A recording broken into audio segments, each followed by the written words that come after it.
The coffin lid came off in front of 2 doctors, a bishop, and a handful of sworn witnesses. 30 years after the woman inside had been buried, they expected bones.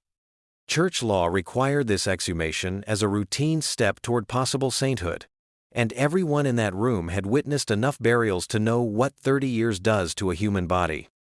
But when the doctors looked inside, they froze. The face was pale but whole. The hands, folded across her chest, were still soft. Even the rosary beads she had been buried with had turned to rust, yet her skin had not decayed at all. One of the physicians would later write in his official report that he found the body, in his own words, intact. This was Bernadette Soubirous, the peasant girl who once told the world she had seen the Virgin Mary in a grotto, and whose body, more than a century later, would still be lying in a glass coffin in France, drawing millions of visitors who come to see for themselves. This is her story.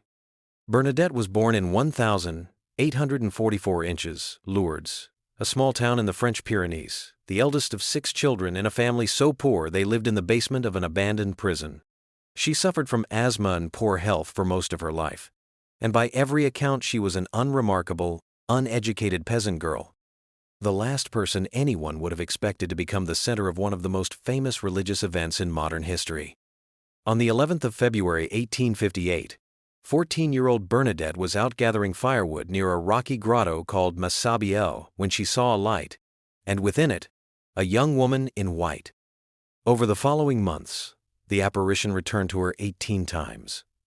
She identified herself to Bernadette, using words the young girl did not even understand at the time. "I am the Immaculate Conception."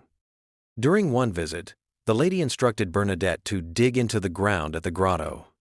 A spring of water emerged from that exact spot, a spring that continues to flow today and that millions of pilgrims now travel to Lourdes specifically to visit, many of them seeking healing.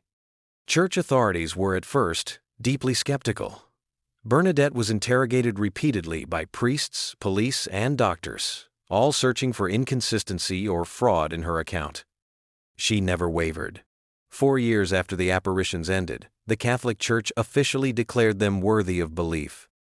Bernadette herself, uncomfortable with the growing fame surrounding her, left Lourdes and joined a convent in Nevers, where she lived a quiet life as a nun until her death in 1879, at just 35 years old.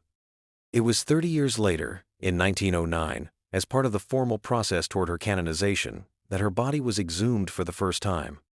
That is the moment that opened this story, the moment the doctors found her essentially undecayed. She was reburied. 10 years later, in 1919, she was exhumed again, and once more the body showed no significant decomposition, though doctors this time noted some minor drying of the skin. A third exhumation followed in 1925, ahead of her beatification. By this point, some natural darkening had appeared on her face and hands from prolonged air exposure during the examinations. Church officials, wanting pilgrims to see her at peace rather than focus on this discoloration, had a thin wax mask crafted over her face and hands by a Parisian sculptor, matched precisely to her actual features. Her body, wax covering and all, was placed in the crystal reliquary where it remains today at the convent of Saint Gildard in Nevers. Even accounting for that wax layer, what forensic investigators documented underneath remains difficult to fully explain. Bodies exposed to open air and buried in ordinary soil typically begin decomposing within months. Bernadette's underlying tissue showed only minimal deterioration across a span of decades, confirmed independently across 3 separate exhumations, each one witnessed and documented by physicians, civil officials, and church representatives under oath. Bernadette Soubirous was canonized a saint in 1933.